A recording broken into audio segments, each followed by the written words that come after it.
नमस्कार, स्वागत है आपका अनिल अंबानी के पार्ट 2 में। मैं आज आपको रिलायंस कम्युनिकेशन के बारे में भी जो आपने मुझे कमेंट किए थे उनके जवाब दूंगा इस वीडियो के अंत में। लेकिन शुरू करूंगा मैं कहानी अनिल अंबानी की, वो कहानी जो मैंने पिछली बार अधूरी छोड़ी थी, क्योंकि मैंने आपसे वादा किया था कि मैं अनिल अंबानी का पूरा कच्चा चिट्ठा आपके सामने रखूंगा, उसकी हर कंपनी के बारे में आपको डिटेल से जानकारी दूंगा।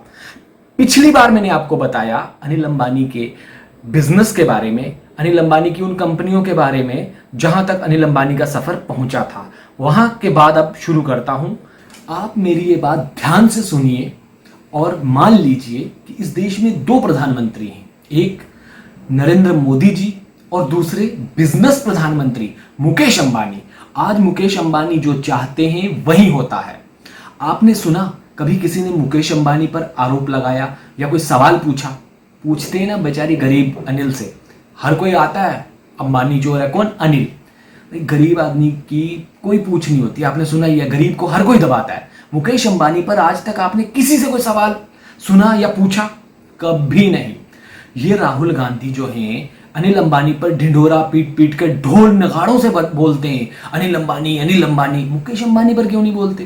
क्योंकि मुकेश अंबानी कांग्रेस को भी चंदा देते हैं और बीजेपी को भी चंदा देते हैं, और बेचारे अनिल अंबानी का तो धंधा ही मंदा है, तो कहां से देंगे चंदा? तो इस चक्कर में अनिल अंबानी को हर कोई गरिया जाता है, मुकेश अंबानी को कोई नहीं। ये मुकेश अंबानी ही हैं जो नोट फॉर वोट कांड हुआ था तो उसमें कांग्रेस की नैया जिसने पार लगाई थी। इसीलिए मुकेश अंबानी चाहे सरकार कांग्रेस की हो या बीजेपी की, मुकेश अंबानी हमेशा सुपरस्टार हैं हिंदुस्तान के। और मान के चलिए बिजनेस के प्रधानमंत्री, बिजनेस हिंदुस्तान में क्या होगा कैसे होगा कोई डिसाइड करता है तो वो पहले मुकेश अंबानी करते हैं। तो इसीलिए ये कहानी आपके लिए जानना बहुत जरूरी है। 2014 में अनिल अंबानी ये अच्छी तरह से समझ चुका था कि अब मेरे हालात सुधरने वाले नहीं हैं और मेरा भाई बहुत दूर पहुंच चुका है। अनिल अंबानी ने 2014 में मुकेश अंबानी के आगे सरेंडर कर दिया और कहा, भैया अब मेरी लुटिया को तुम ही बचा सकते हो, मेरी डूबती नैया को तुम ही बचा सकते हो। अनिल अंबानी वो करने लगते हैं जो मुकेश कहते हैं। सबसे पहले मैंने आपको बताया था इन दोनों भाइयों का खेल। अब कोर्ट ने भी पूछ लिया, बताओ यूवीएआरसीएल के पीछे कौन है? अब आरकाम की बात मैं कहानी के अंत में करूंगा। पहले बात मुकेश और अनिल अंबानी की।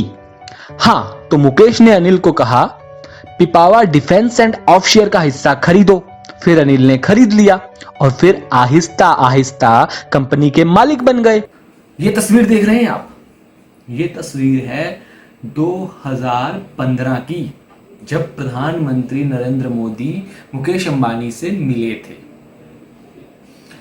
तब नरेंद्र मोदी और मुकेश अंबानी के बीच में एक बात होती है कि मुकेश कहते हैं कि भाई साहब, मेरे भाई साहब जो हैं वो थोड़ा दिक्कत और तंगियों से चल रहे हैं, कुछ उनका भी ख्याल रखिए और उनको भी कुछ सहायता कीजिए। फिर शुरुआत होती है Pipavav shipyard limited and Pipavav defence and offshore engineering company से। अनिल अंबानी की जो कंपनी इस शेयर को खरीदती है उस कंपनी का नाम है रिलायंस इंफ्रा। रिलायंस इंफ्रा इस कंपनी के शेयर को खरीदती चलती है और भविष्य में आकर ये कंपनी रिलायंस नेवल बन जाती है। रफाल जानते हैं ना, 5 रफाल आए हैं भारत में। अनिल अंबानी की कंपनी रफेल बनाने वाली फ्रांस की दसाल्ट एविएशन की ऑफसेट पार्टनर है। और ये कौन सी कंपनी है? रिलायंस नेवल। और रिलायंस नेवल जो है वो क्या है? रिलायंस इंफ्रा द्वारा खरीदा गया वो हिस्सा पिपावा डिफेंस एंड ऑफशोर का। ये मैंने आपको कहानी बताई कि मुकेश भैया ने बताया, अनिल भैया ने खरीदा और अब रफेल हिंदुस्तान पहुंचा और अब इसकी देखरेख और इसकी साफ सफाई का खर्चा जो है वो होगा। इसमें फायदा किसका होगा? अनिल भाई का। और अनिल भाई अब अपनी उधारियां चुकाना शुरू करेंगे और आप बस देखते जाइए आगे आगे होता है क्या। और रक्षा मंत्री राजनाथ ने जो घोषणा की है स्वदेशी हथियार बनाने की, उसको भी बनाएंगे। क्योंकि अब अनिल अंबानी अपना सारा काम सिमटाकर सिर्फ इन 2 कंपनियों पर फोकस करेंगे, एक रिलायंस पावर, एक रिलायंस इंफ्रा।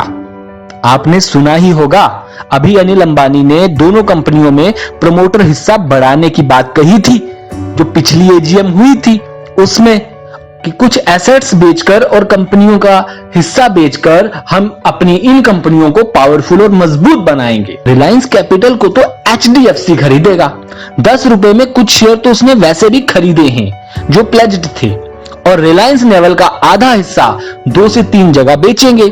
अदानी और महिंद्रा ने खरीदने के लिए इच्छा भी जताई है। मुकेश अंबानी अभी हथियार बनाने के बिजनेस में नहीं कूदेंगे। आने वाले वक्त में यह हथियार बनाने वाला बिजनेस हिंदुस्तान का सबसे बड़ा बिजनेस होगा। इसके लिए उन्होंने भाई होने के नाते अनिल को माफ कर दिया और एक बार फिर मेहनत कर वापस खड़ा होने का एक मौका और दिया है।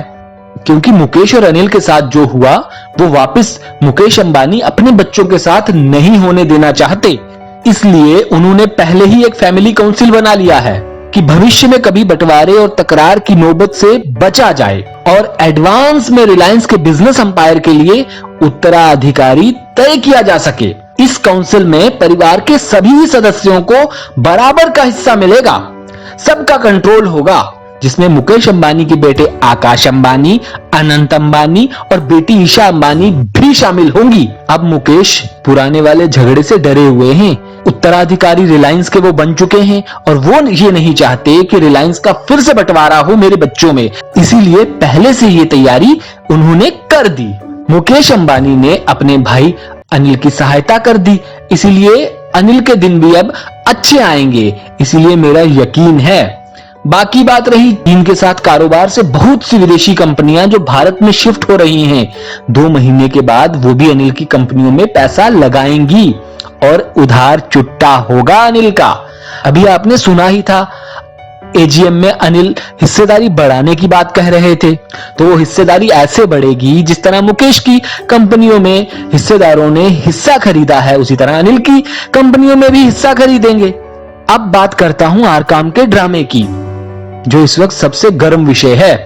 असल में आप सबने बहुत प्रश्न पूछे कि आरकाम में निवेश करें ना करें, बने रहें या निकलें। पहली बात, आप इसमें बिल्कुल थोड़ी सी पूंजी लगाएं, जिसे लॉटरी समझकर खरीदें, लगी तो ठीक वरना पैसे जाया। अब बहुत से लोग आरकाम की एजीआर को ही एनसीएलटी की तारीख समझ रहे हैं। असल में एजीआर में अनिल का नुकसान कम, मुकेश का ज्यादा है। मुकेश अंबानी इसे फोकट में लेने की प्लानिंग में थे, लेकिन जस्टिस अरुण मिश्रा ने सारे किए कराए पे पानी फेर दिया कि भाई हम क्या गधे हैं, कंपनी नीलाम कर रहे हो स्पेक्ट्रम बेचकर, और देश का पैसा कौन देगा, पहले इसे नक्की करो फिर कंपनी बेचने देंगे। अब एजीआर का मतलब होता है आपके कमाए हुए प्रॉफिट का सरकारी हिस्सा। ये सारी टेलीकॉम कंपनी वाले बहुत तिकड़म बिठाए, लेकिन इनकी दाल न गली, तो इन्होंने नया जुगाड़ बिठाया दिवालिया होने का। लेकिन आपके अंकल सुप्रीम कोर्ट में बैठे हैं, वो भी सब जानते हैं। अब आरकाम आधे अधूरे में फंस गई, न आगे का न पीछे का। उल्टा कोर्ट ने पूछ लिया, जियो से पहले ये तो बताओ कि कौन से रूल के मुताबिक तुम आरकाम का स्पेक्ट्रम खरीद रहे हो, एफिडेविट कहां है, और दूसरी बात ये बताओ यूवीआरसी कौन है, ये कैसे बोली लगा रही है, काम क्या है इसका, करेगी क्या। अब 17 को जवाब देना है। अब बात यह है कि मैंने आपको पहले भी बताया था कि हम जो देखते हैं वो होता नहीं है, और जो होता है वो दिखता नहीं है। मोटा भाई को स्वप्न भी ना हुआ होगा कि मेरा पूरा प्लान जस्टिस अरुण मिश्रा चौपट कर देगा। अब मुकेश भाई कोई नया प्लान बनाएगा। मैंने मोटा भाई के प्लान पूरे आरएनडी किए हैं। अब तो मुझे डर लग रहा है कहीं मोटा भाई मेरा चैनल ना बंद करवा दें। आप इसीलिए मेरे ठोक बजा के दूसरे बैकअप चैनल या कहीं बिजनेस चैनल कमाई करोगे को भी सब्सक्राइब करें। यहां पर बनाया हर वीडियो आपको वहां भी मिलेगा, और वो स्पेशल बिजनेस से रिलेटेड ही चैनल है। उस पर मैं बिजनेस के अलावा और कोई वीडियो नहीं चढ़ाऊंगा, और कभी ये बंद हो जाए तो उसी पर आ जाइएगा। अब बात काम की ये है कि आर काम पर सोच समझ कर निवेश करें। 17 और 19 की हेयरिंग पर मैं आपको अपडेट दूंगा, लेकिन दूंगा 20 को। आपको मैं आर काम पर अलग अलग वीडियो में बहुत बार जानकारी दे चुका हूं और आगे भी जानकारी देता रहूंगा। अभी फिलहाल यही सलाह है, जो घाटे में है वो बिल्कुल ना बेचें और जो प्रॉफिट में है वो अपना असल निकाल लें। सिर्फ ब्याज की पूंजी को लगाएं, ये कंपनी मरेगी नहीं। अभी फिलहाल इसके धमाका करने के कोई संकेत नहीं है। आपको मेरी अनिल की कहानी पार्ट 2 कैसी लगी कमेंट बॉक्स में जरूर बताएं। आप अगर किसी भी कंपनी पर डिटेल कहेंगे तो वो भी बता दूंगा वीडियो में, बशर्ते ज्यादा लोग कहेंगे। और किसी मुद्दे पर वीडियो बनाना है, इस पर अपनी राय दें। आप मेरे साथ इंस्टाग्राम पर भी जुड़ सकते हैं, ठोक बजाके के नाम से। धन्यवाद।